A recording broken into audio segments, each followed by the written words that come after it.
أعوذ بالله من الشيطان الرجيم. بسم الله الرحمن الرحيم.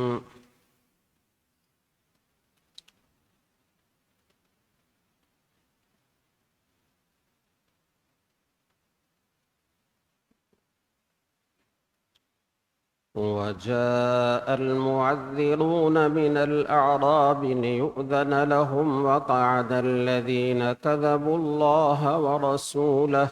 سيصيب الذين كفروا منهم عذاب أليم۔ سورہ توبہ کے مضامین کا خلاصہ میں نے آپ کے سامنے عرض کیا تھا کہ ابتدا میں مشرکین کے مختلف گروہوں سے براءت کا اعلان ہے، اور پھر سورہ توبہ میں جہاد کے احکام اور آداب بھی بیان کیے گئے ہیں، اور ساتھ ساتھ منافقین کی ریشہ دوانیاں بھی کھول کر بیان کی گئی ہیں، اور غزوہ تبوک کے موقع پر انہوں نے جس طرح کا طرز عمل اختیار کیا اس کا بھی اجمالاً ذکر آپ کے سامنے ہو گیا تھا۔ اسی کے ضمن میں ایک بات اور آئی ہے، غزوہ حنین جو فتح مکہ کے فوراً بعد ہوا تھا اس کا ذکر بھی سورہ توبہ میں ہے، اور اس میں یہ کہا گیا ہے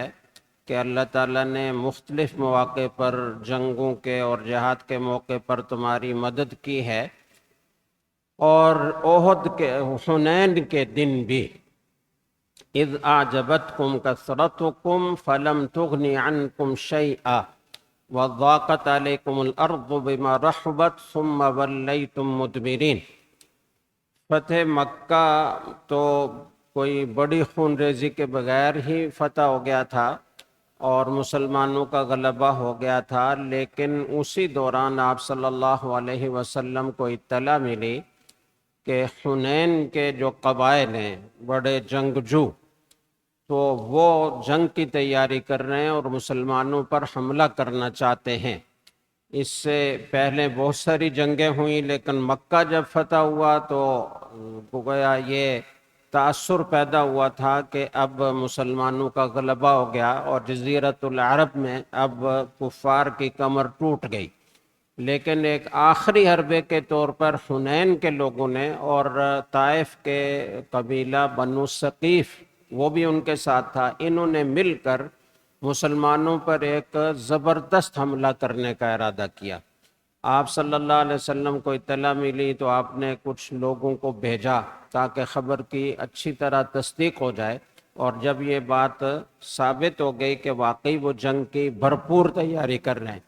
اور یہ وہ موقع تھا کہ جب کفار اپنی عورتوں کو، اپنے بچوں کو، اپنے جوانوں کو سب کو لے کر نکلے تھے تاکہ پیچھے کا خیال ہی باقی نہ رہے،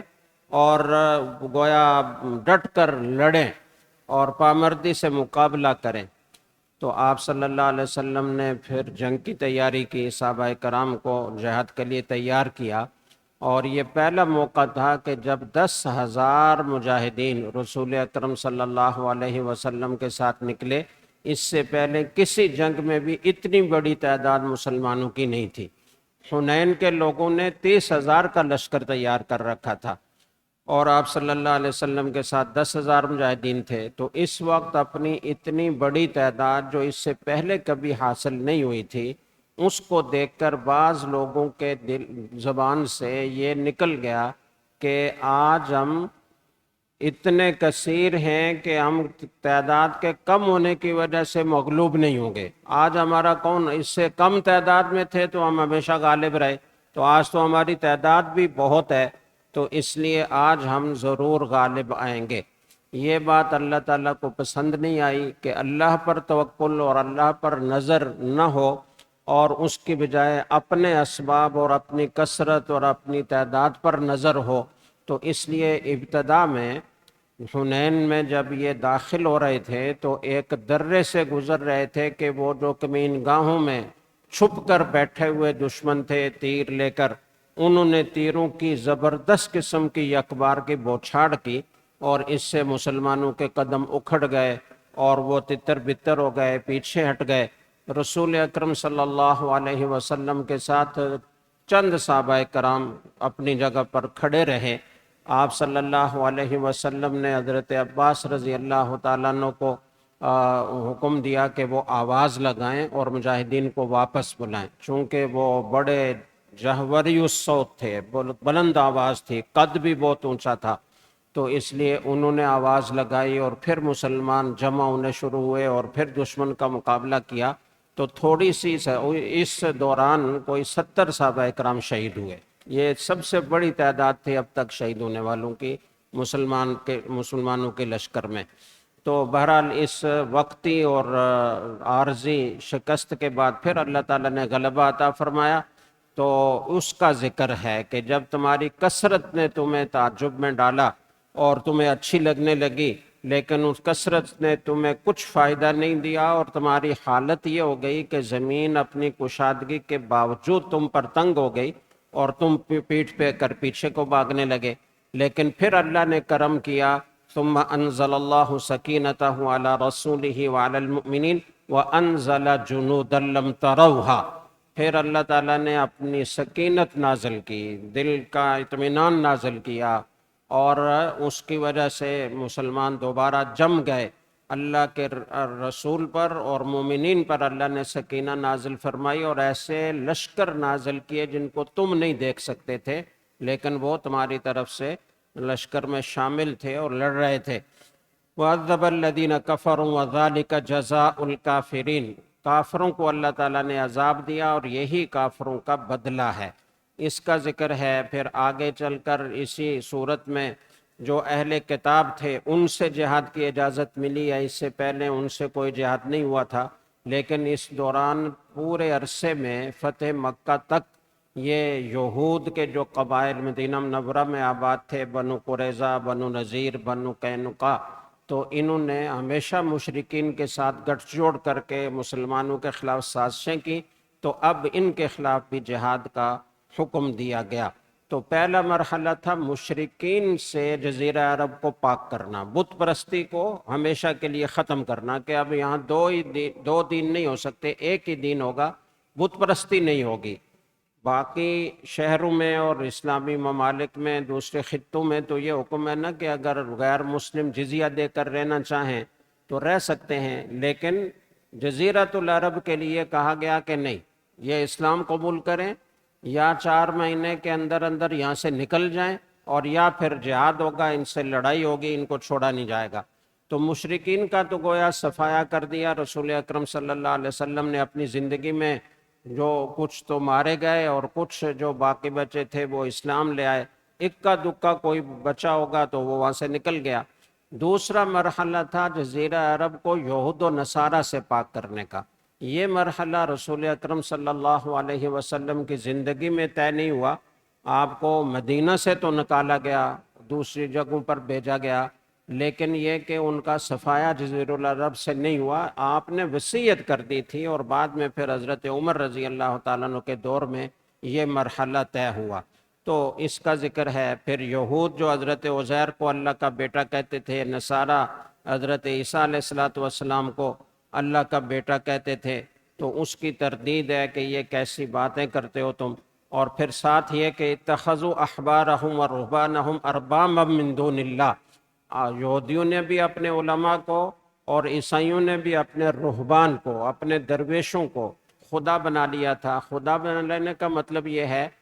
کہ ویسے تو دین چونکہ علماء ہی زیادہ بہتر جانتے ہیں، اور عام آدمی جو دین کی براہ راست تعلیم خود حاصل نہیں کر سکتا تو وہ علماء ہی سے رہنمائی لیتا ہے،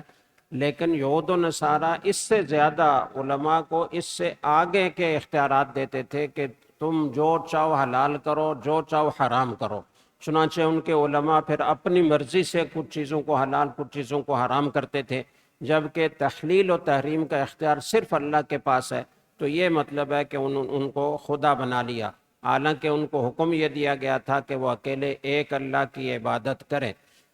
اسی طرح ان کی حرام خوری، لوگوں سے رشوت لے کر دین کے احکام میں اور کتاب اللہ میں تبدیلی کرنا، اور لوگوں کی مرضی اور منشا کے احکام ان کو کتاب سے مصنوعی طور پر سمجھانا، یہ چیزیں ذکر کی گئیں۔ اور پھر مشرکین مکہ کے ایک اور طرز عمل کی تردید کی گئی کہ اشہر حرم 3 تو اکٹھے ہیں، ذوالقعدہ، ذی الحجہ، محرم، اور ایک رجب ہے۔ تو کبھی اگر ان کو محرم میں جنگ کرنے کی ضرورت پیش آتی تھی جو ان اشہر حرم میں ناجائز تھی، تو یہ کیا کرتے تھے، یہ کہتے تھے کہ اس دفعہ سفر پہلے آ گیا ہے، محرم بعد میں آئے گا۔ حالانکہ محرم پہلا مہینہ ہے، سفر دوسرا مہینہ ہے، تو کہتے تھے کہ نہیں، سفر پہلے آ گیا ہے، تو محرم کا نام سفر رکھ دیتے تھے اور سفر کا نام محرم رکھ دیتے جب جنگ کرنا ہوتی تھی۔ اس کی تردید ہے کہ تم کون ہوتے ہو کسی چیز کو اس طرح مصنوعی طور پر آگے پیچھے کرنے والے، اور جو جنگ اس مہینے میں ناجائز ہے اس کو حلال کرنے والے۔ پھر جہاد کی ترغیب ہے مختلف عنوانات سے، یا ایھا الذین آمنوا ما لکم اذا قیل لکم انفروا فی سبیل اللہ اذ ثاقلتم الی الارض ارضیتم بالحیاۃ الدنیا من الآخرہ فما متاع الحیاۃ الدنیا فی الآخرۃ الا قلیل۔ دیکھو اللہ کے راستے میں نکلو، تمہیں کیا ہو گیا کہ جب تمہیں اللہ کے راستے میں نکلنے کے لیے کہا جاتا ہے تو تم زمین میں بوجھل ہو کر بیٹھ جاتے ہو؟ کیا تم دنیا کی زندگی پر راضی ہو گئے آخرت کو چھوڑ کر؟ یہ دنیا کی زندگی تو ایک متاع قلیل ہے، لہذا اس کے ساتھ دل نہ لگاؤ، اور جب تم اللہ کے راستے میں نکلو گے تو اللہ کی مدد آئے گی، اور پھر تم جب لڑائی کرو گے تو قاتلوہم یعذبہم اللہ بایدیکم، ہلکے ہو یا بوجھل ہو، انفروا خفافا وثقالا وجاہدوا باموالکم وانفسکم فی سبیل اللہ، تمہارے معاشی حالات کمزور ہوں یا بہتر ہوں، ہر حال میں تمہیں اللہ کے راستے میں نکلنا ہے، اور اپنے اموال سے بھی جہاد کرو اور اپنی جانوں سے بھی جہاد کرو۔ ذالکم خیر لکم ان کنتم تعلمون، اگر تمہیں علم ہو تو یہ تمہارے لیے زیادہ بہتر راستہ ہے۔ تو یہ حکم ہے۔ اموال کا ذکر انفس سے بھی پہلے ہے، تو ہم اگر جانی طور پر اور گویا فزیکل طور پر فلسطینیوں کا ساتھ نہیں دے سکتے اور وہاں جا کر لڑ نہیں سکتے، تو اپنے اموال کے ذریعے سے ان کی مدد کر سکتے ہیں۔ یہ جہاد بالاموال بھی جہادی کا حصہ ہے، جہاد کا بہت بڑا شعبہ ہے، اموال کے بغیر تو جہاد کامیاب ہو بھی نہیں سکتا، تو اس لیے اس کا اہتمام کرنا چاہیے۔ اور اس کے ساتھ ساتھ پھر منافقین کا ذکر چلتا رہا ہے وقفے وقفے سے، اور ان کی یہ خصلت بھی بیان کی گئی ہے کہ جب تمہیں کوئی خیر پہنچتی ہے تو یہ ان تصبک حسنۃ تسؤہم، ان منافقین کو برا لگتا ہے، وَإِن تُصِبْكَ مُصِيبَةٌ يَقُولُ قَدْ أَخَذْنَا أَمْرَنَا مِنْ قَبْلُ وَيَتَوَلَّوْا وَهُمْ فَرِحُونَ، جب تمہیں کوئی مصیبت پہنچتی ہے، کوئی تکلیف پہنچتی ہے تو یہ اس سے خوش ہوتے ہیں اور کہتے ہیں کہ اچھا ہوا ہم بچ گئے۔ تو یہ ان کی عادت ہے اور یہ ان کا طرز عمل ہے، اس کی تردید ہے۔ اور پھر آخر میں صدقات کے مصارف بیان کیے گئے ہیں، زکوٰۃ اور صدقات واجبہ، وہ 8 مصارف ہیں، ان کا تفصیل سے ذکر ہے۔ اور پھر آخر میں منافقین کا پھر ذکر ہے کہ المنافقون والمنافقات بعضهم من بعض، یہ ایک دوسرے کے دوست ہیں، منافق مرد آپس میں دوست ہیں، منافق عورتیں آپس میں دوست ہیں، اور ان کی دوستی کس بات پر ہے؟ یأمرون بالمنکر وینہون عن المعروف، برے کاموں کا حکم دیتے ہیں، اچھائیوں سے روکتے ہیں ایک دوسرے کو، اور سخت کنجوس ہیں، اپنا مال روک کر رکھتے ہیں۔ تو ان پر پھر اللہ تعالیٰ کی طرف سے جو جہنم کی وعید ہے اس کا ذکر ہے۔ اس کے مقابلے میں مومنین کا ذکر ہے کہ مومن ایک دوسرے کے دوست ہیں، اور ان کی دوستی یہ ہے کہ یأمرون بالمعروف وینہون عن المنکر ویقیمون الصلاة ویؤتون الزکاة ویطیعون اللہ والرسول، وہ کیا کرتے ہیں؟ اچھائی کا حکم دیتے ہیں ایک دوسرے کو، برائی سے روکتے ہیں، نماز قائم کرتے ہیں، زکوٰۃ ادا کرتے ہیں، اللہ اور رسول کی اطاعت کرتے ہیں۔ اولئک سیرحمہم اللہ، یہی لوگ ہیں جن پر اللہ تعالیٰ ان قریب رحم فرمائے گا۔ ان اللہ عزیز الحکیم، اللہ تعالیٰ بہت قوت والا، غلبے والا بھی ہے، اور اقتدار بھی اس کے پاس ہے، اور وہ حکمت والا بھی ہے، نافرمانوں کو سزا دینے پر قادر ہے۔ اگر کوئی وقتی طور پر کسی کو ڈھیل دے رہا ہے تو وہ اس کی حکمت کے تحت ہے۔ پھر مومنین کے لیے جنت کے اور بہترین گھروں کا وعدہ ہے، اور جنت کے باغات کا وعدہ ہے، اور یہ کہ بہت ہمیشہ کے لیے وہ وہاں رہیں گے، اور اس سے زیادہ یہ ہے کہ اللہ تعالیٰ کی رضا ان کو حاصل ہوگی۔ جنت کی ساری نعمتیں حاصل ہونے کے بعد اللہ تعالیٰ پوچھیں گے کہ تمہیں اور کچھ چاہیے؟ تو اہل جنت کہیں گے کہ یا اللہ آپ نے ساری چیزیں تو دے رکھی ہیں، ساری نعمتیں تو دے رکھی ہیں، اب اور کیا چاہیے؟ تو اللہ تعالیٰ فرمائیں گے کہ میں آج تم سے راضی ہو گیا، آئندہ کبھی ناراض نہیں ہوگا۔ یہ سب سے بڑی خوشی کی بات ہوگی اہل جنت کے لیے۔ تو اس کا ذکر ہے وَرِضْوَانٌ مِّنَ اللَّهِ اکبر، اللہ تعالیٰ کی رضا بہت بڑی چیز ہے، اور یہ سب سے بڑی کامیابی ہے۔ ذَلِكَ هُوَ الْفَوْزُ الْعَظِيمُ۔ پھر جہاد کا حکم ہے، اور جو منافقین ہیں جو پیچھے رہ گئے تھے غزوہ تبوک سے، ان کا ذکر ہے، اور ان کی مختلف سرگرمیوں کا، جس طریقے سے وہ آ کر عذر بیان کرتے رہے۔ پھر اسی رکوع میں یہ بھی ذکر ہے کہ ایک تو مدینہ کے منافقین تھے جو آپ سے عذر بیان کرتے رہے آ کر غزوہ تبوک کے بعد کہ ہمیں یہ عذر تھا، ہمیں یہ عذر تھا،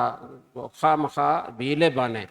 اور اس کے ساتھ ساتھ یہاں ذکر ہے وَجَاءَ الْمُعَذِّرُونَ مِنَ الْأَعْرَابِ لِيُؤْذَنَ لَهُمْ وَقَعَدَ الَّذِينَ كَذَبُوا اللَّهَ وَرَسُولَهُ سَيُصِيبُ الَّذِينَ كَفَرُوا مِنْهُمْ عَذَابٌ أَلِيمٌ، کہ جو دیہاتی منافقین ہیں انہوں نے بھی آ کر اجازت لی کہ یا رسول اللہ ہمارے لیے یہ مشکل ہے، اور یہ مشکل ہے، یہ مشکل ہے۔ آگے چل کر ان کا ذکر آتا ہے کہ یہ جو دیہاتی لوگ ہیں اشد کفرا و نفاقا و اجدر اللہ یعلم حدود ما انزل اللہ علی رسولہ، یہ زیادہ کفر میں شدید ہوتے ہیں، چونکہ جہالت ہوتی ہے اور دین کا علم حاصل کرنے کا ان کے پاس کوئی ذریعہ نہیں ہوتا، وہ علماء کے پاس آ کر بیٹھتے نہیں، حاصل کرنے کی کوشش نہیں کرتے، تو جہالت کی وجہ سے ان کا کفر و نفاق اہل شہر سے زیادہ بڑا ہوا ہے۔ تو ان کا ذکر ہے، اور ساتھ ساتھ ان لوگوں کا ذکر ہے کہ جن لوگوں کے پاس سواری نہیں تھی، تو ان کا ذکر ہے والا کہ ان کے اوپر کوئی حرج ہے، اگر کوئی ضعیف ہے، کمزور ہے، کوئی مریض ہے، جہاد میں حصہ نہیں لے سکتا، تو اس کو جہاد میں شرکت نہ ہونے سے کوئی فرق نہیں پڑتا، اس پر کوئی حرج نہیں ہے، کوئی گناہ نہیں ہے۔ اسی طریقے سے وہ لوگ کہ جن کے پاس جہاد میں خرچ کرنے کے لیے کچھ نہیں ہے، سواری کا انتظام نہیں ہے، توشے اور زاد کا انتظام نہیں ہے، اسلحہ کا انتظام نہیں ہے، تو ان کے بارے میں کہا کہ ان کو کوئی حرج نہیں ہے جب تک کہ وہ اللہ اور اللہ کے رسول کے خیر خواہ رہیں اور باقی احکام پر عمل کرتے رہیں، تو ان کا ذکر ہے۔ اور فرمایا کہ آخر میں پھر یہ بتایا وَلَعَلَى الَّذِينَ إِذَا مَا أَتَوْكَ لِتَحْمِلَهُمْ، ان میں سے کچھ لوگ وہ بھی تھے کہ 7 صحابہ کرام انصار میں سے، کہ جو آپ کے پاس آئے اور آپ سے کہا کہ یا رسول اللہ ہمارے پاس سواری نہیں ہے، آپ ہمیں سواری کا انتظام کر دیں۔ قُلْتَ لَا أَجِدُ مَا أَحْمِلُكُمْ عَلَيْهِ، آپ نے فرمایا کہ میرے پاس تو کوئی ایسی چیز نہیں ہے جس پر میں تمہیں سوار کروں، میرے پاس سواری کا انتظام نہیں ہے۔ تَوَلَّوْا وَأَعْيُنُهُمْ تَفِيضُ مِنَ الدَّمِ حَزَنًا أَلَّا يَجِدُوا مَا يُنْفِقُونَ، تو یہ اس حال میں لوٹے کہ ان کی آنکھوں سے آنسو جاری تھے اس غم میں کہ ان کے پاس مال و دولت نہیں ہے جس سے وہ اللہ کے راستے میں خرچ کریں اور اللہ کے راستے میں نکل سکیں۔ تو یہ ان کا ذکر ہے، اور جو منافقین لچ اور عذر بیان کرتے تھے ان کا ذکر ہے۔ اور پھر اسی صورت میں ان صحابہ کرام کا بھی ذکر ہے، وہ 10 صحابہ کرام کہ جو بغیر کسی معقول عذر کے، محض سستی کی وجہ سے، غفلت کی وجہ سے جہاد سے پیچھے رہ گئے تھے۔ وَآخَرُونَ اعْتَرَفُوا بِذُنُوبِهِمْ خَلَطْءُ عَمَلًا صَالِحًا وَآخَرَ سَيِّئًا، ان میں سے 7 صحابہ کرام تو وہ تھے کہ جن کو اپنے کیے پر اس قدر شرمندگی تھی اپنی کوتاہی پر کہ رسول اکرم صلی اللہ علیہ وسلم کے غزوہ تبوک سے واپس آنے سے پہلے انہوں نے مسجد نبوی کے ستونوں کے ساتھ اپنے آپ کو باندھ دیا، اور یہ کہا کہ جب تک ہماری توبہ قبول نہیں ہوگی اور رسول اکرم صلی اللہ علیہ وسلم اپنے ہاتھ سے ہمیں کھولیں گے نہیں، اس وقت تک ہم اسی طرح بندھے رہیں گے۔ ان میں حضرت ابو لبابہ رضی اللہ تعالیٰ عنہ بھی تھے، اور آج بھی استوانہ ابو لبابہ مسجد نبوی کا وہ حصہ جو شروع میں آپ صلی اللہ علیہ وسلم کی زندگی میں تھا، اس میں یہ ستون اب بھی موجود ہے، اور اس کو استوانۃ التوبہ بھی کہا جاتا ہے، چونکہ یہ اپنے آپ کو اس ستون کے ساتھ باندھ کر انہوں نے رکھا، اور جب آپ صلی اللہ علیہ وسلم تشریف لائے تو آپ نے دیکھا تو پوچھا کہ یہ کیا معاملہ ہے، آپ کو بتایا گیا تو آپ نے پھر ان کے لیے ان کو اپنے ہاتھوں سے کھولا۔ ان کا ذکر ہے یہاں اس آیت میں، وآخرون اعترفوا بذنوبہم، جنہوں نے اپنے گناہ کا اعتراف کیا، خلطوا عملا صالحا وآخر سیئا، ملے جلے عمل کیے، کچھ اچھے کچھ برے، تو عسى اللہ ان یتوب علیہم، امید ہے کہ اللہ تعالیٰ ان کی توبہ قبول فرمائیں گے، ان اللہ غفور الرحیم۔ تو جب یہ آیت نازل ہو گئی تو رسول اکرم صلی اللہ علیہ وسلم نے ان کی توبہ قبول کی، اور ان کے صدقات جو انہوں نے دینا چاہے تھے، شروع میں آپ نے منع کیا کہ تمہارے صدقات قبول کرنے کے بارے میں میرے پاس کوئی حکم نہیں آیا، خذ من اموالہم صدقۃ تطہرہم وتزکیہم بہا وصلی علیہم ان صلاتک سکن لہم واللہ سمیع علیم۔ اس میں ان کے صدقات قبول کرنے کا حکم دیا گیا آپ کو کہ آپ ان کے اموال سے صدقہ لیں، جس سے ان کے دل کی پاکی ہو، وہ ان تطہیر ہو، گناہوں سے ان کا دل و جسم پاک ہو، اور ان کا تزکیہ ہو، اور آپ ان کے لیے دعا بھی فرمائیے، آپ کی دعا ان کے لیے سکون کا ذریعہ ہے۔ تو یہ ہے، تو ان میں سے 7 صحابہ کرام کا تو یہ ہوا، اور باقی جو 3 صحابہ کرام تھے ان کے بارے میں یہ ہوا کہ وَعَلَى الثَّلَاثَةِ الَّذِينَ خُلِّفُوا حَتَّى إِذَا ضَاقَتْ عَلَيْهِمُ الْأَرْضُ بِمَا رَحُبَتْ وَضَاقَتْ عَلَيْهِمْ أَنفُسُهُمْ وَظَنُّوا أَن لَّا مَلْجَأَ مِنَ اللَّهِ إِلَّا إِلَيْهِ ثُمَّ تَابَ عَلَيْهِمْ لِيَتُوبُوا إِنَّ اللَّهَ هُوَ التَّوَّابُ الرَّحِيمُ۔ 3 صحابہ کرام جو ان 10 کے ساتھ پیچھے رہنے والوں میں شامل تھے، تو 7 کا تو یہ ہوا، لیکن ان 3 نے توبہ، ندامت تو ان کو بھی تھی، لیکن انہوں نے ندامت کے اظہار میں اتنی مستعدی نہیں دکھائی، اتنی جلدی نہیں دکھائی، اور لشکر واپس آ گیا۔ تو اب اس کے بعد جب یہ آئے آپ صلی اللہ علیہ وسلم کی خدمت میں، تو آپ نے کہا کہ ابھی تمہاری توبہ قبول نہیں ہے، جب تک اللہ تعالیٰ کی طرف سے کوئی صراحتاً حکم نہ آئے تو تمہاری توبہ قبول نہیں ہے، اور مسلمانوں کو منع کر دیا گیا کہ ان کے ساتھ کسی قسم کا تعلق نہ رکھا جائے، ان سے معاشرتی بائیکاٹ کیا جائے۔ یہ 3 صحابہ کرام کون کون تھے؟ ایک تو حضرت ہلال بن امیہ تھے، ایک تھے مرارہ بن ربی، اور ایک تھے مالک بن کعب، کعب بن مالک مالک بن کعب، کعب بن مالک رضی اللہ تعالیٰ۔ تو ان 3 صحابہ کرام پر عتاب نازل ہوا، اور 50 دن تک ان کے ساتھ بالکل بائیکاٹ ہوا۔ پھر اللہ تعالیٰ نے ان کی توبہ قبول فرمائی، آیات نازل ہوئی، تو رسول اکرم صلی اللہ علیہ وسلم نے ان کی توبہ قبول فرمائی، ان کو بلا بھیجا، اور یہ فرمایا کہ کعب، جس دن سے تمہاری والدہ نے تمہیں جنا ہے، اس دن سے آج تک آج سے بہتر اور بابرکت دن تم پر کوئی نہیں آیا کہ اللہ نے تمہاری توبہ آسمان سے قبول فرمائی ہے اور اس کے لیے آیات نازل کی ہیں۔ اسی طرح منافقین کا ذکر چلتا جا رہا ہے، اور آخر میں پھر یا ایھا الذین آمنوا قاتلوا الذین یلونکم من الکفار ولیجدوا فیکم غلظہ، جو کفار تمہارے قریب ہیں ان سے قتال کی ابتدا کرو، تدریجاً آگے بڑھو، سب سے ایک دم جنگ مول نہ لو، بلکہ جو قریب ہیں پہلے ان کا علاج کرو، اور چاہیے کہ وہ تمہارے اندر سختی پائیں۔ تو یہ جہاد کے احکام ہیں، اور جہاد سے پیچھے رہنے والوں کے لیے یہ عتاب ہے، آپ دیکھ سکتے ہیں کہ کتنی سخت بات ہے۔ آخر میں پھر اس صورت کے لَقَدْ جَاءَكُمْ رَسُولٌ مِّنْ أَنفُسِكُمْ عَزِيزٌ عَلَيْهِ مَا عَنِتُّمْ حَرِيصٌ عَلَيْكُمْ بِالْمُؤْمِنِينَ رَءُوفٌ الرَّحِيمٌ۔ آخری رکوع میں سورت نازل ہونے سے، کوئی نئی سورت جب نازل ہوتی ہے تو اہل ایمان کے ایمان میں زیادتی ہوتی ہے، اس کا ذکر ہے، اور جن کے دلوں میں مرض نفاق ہے تو ان کی اس نفاق کی گندگی میں اور زیادہ اضافہ ہوتا ہے، اور ان کے لیے وعید ہے کہ یہ کافر ہی مریں گے۔ اور پھر آخر میں رسول اکرم صلی اللہ علیہ وسلم کی اپنی امت پر شفقت کا ذکر کیا گیا ہے، حریص علیکم، کیا ہے، عزیز علیہ ما عنتم حریص علیکم بالمؤمنین رؤوف الرحیم۔ جب تمہیں کوئی مشقت پہنچتی ہے تو وہ رسول اکرم صلی اللہ علیہ وسلم پر بھی بہت شاق گزرتی ہے، اور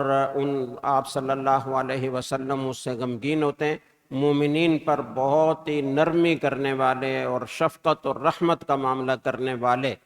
فَإِن تَوَلَّوْا فَقُلْ حَسْبِيَ اللَّهُ، اگر یہ لوگ آپ کی دعوت پر لبیک نہیں کہتے اور مسلسل اعراض کرتے جاتے ہیں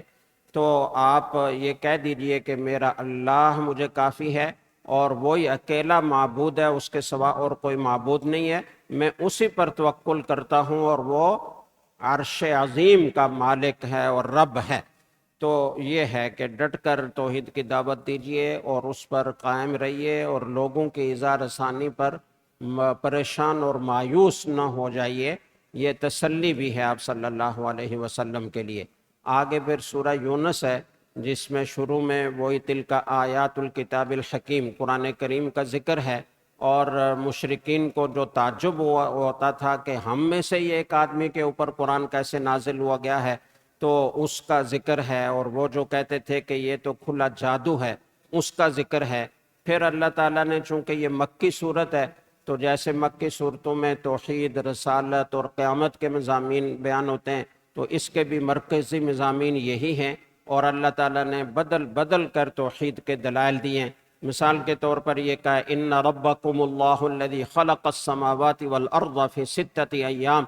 تمہارا رب تو وہ اللہ ہے کہ جس نے آسمانوں اور زمین کو 6 دن میں پیدا کیا۔ ثم استوى علی العرش، پھر وہ اپنی شان کے مطابق عرش پر مستوی ہوا۔ یدبر الامر، اور اس پوری کائنات کے نظام کو چلاتا ہے، اس کی تدبیر کرتا ہے۔ ما من شفیع الا من بعد اذن، اس کی جناب میں کوئی کسی کی سفارش نہیں کر سکتا جب تک کہ اس کی اجازت نہ ہو۔ ذالکم اللہ ربکم فاعبدوہ، یہ ہے وہ تمہارا رب، اس کی عبادت کرو، تم کیا نصیحت حاصل نہیں کرتے؟ افلا تذکرون۔ اسی طرح اس پوری کائنات میں جو دلائل وہ پھیلے ہوئے ہیں، اور یہ زمین اور آسمان ہے، یہ شمسی نظام ہے، یہ سورج اور چاند ہے، یہ سیارے ہیں جو اپنے مدار سے باہر نہیں نکلتے اور ایک خاص رفتار سے بھاگتے ہیں، ایک دوسرے سے ٹکراتے نہیں ہیں، اپنے راستے پر چلتے، ایک سیکنڈ کا فرق نہیں ہوتا۔ ان ساری چیزوں کا ذکر کر کے اللہ تعالیٰ نے توحید سمجھائی ہے۔ هو الذی جعل الشمس ضیاء والقمر نورا، جس نے سورج کو روشن چمکتا ہوا بنایا، اسی طریقے سے چاند کو نورانی بنایا۔ وَقَدَّرَهُ مَنَازِلَ لِتَعْلَمُوا عَدَدَ السِّنِينَ وَالْحِسَابَ، اور اس کی منازل متعین کی، اس کے راستے اور اس کی منزلیں متعین کی، تاکہ تم سالوں کی گنتی پہچان سکو اور حساب لگا سکو، اوقات معلوم کر سکو۔ تو اس طرح اللہ تعالیٰ نے توحید کے جا بجا دلائل دیے ہیں، اور اس صورت میں 3 انبیاء علیہم السلام کا تذکرہ ہے۔ ایک تو حضرت نوح علیہ السلام کا اور ان کی قوم کا جو انجام ہوا اس کا ذکر ہے، یہ مختصر ہے۔ اسی طریقے سے حضرت یونس علیہ السلام جن کے نام پر اس صورت کا نام ہے، ان کا ذکر ہے کہ کس طریقے سے انہوں نے اپنی بستی والوں پر محنت کی، لیکن بستی والوں نے ماننے سے انکار کر دیا۔ آخر میں جب حضرت یونس علیہ السلام کو عذاب آنے کا یقین ہو گیا تو وہ بستی سے نکل گئے۔ پھر ان کی قوم نے کس طریقے سے توبہ کی،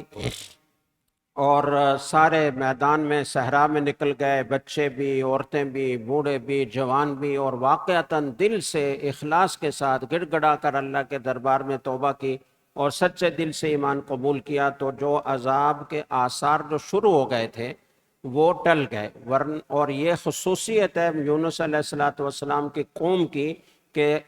عذاب کے آثار شروع ہونے کے بعد اللہ تعالیٰ نے ان سے عذاب کو دور کیا، ورنہ جب موت کے فرشتے نظر آ جائیں یا عذاب کے آثار شروع ہو جائیں، اس وقت کا لایا ہوا ایمان معتبر نہیں ہوتا، اور کبھی وہ آیا ہوا عذاب ٹلتا نہیں، اس سے پہلے کسی قوم سے نہیں ٹلا۔ لیکن یونس علیہ السلام کی یہ خصوصیت ہے کہ ان کی قوم نے جب گڑ گڑا کر معافی مانگی اور سچے دل سے توبہ کی اور ایمان قبول کیا تو ان پر سے عذاب ہٹ گیا۔ آگے پھر یونس علیہ السلام کا مچھلی کے پیٹ میں جانا اور اس کی تفصیلات سورہ صافات میں تفصیل سے آئیں گی، اس کا ذکر ہوگا۔ اور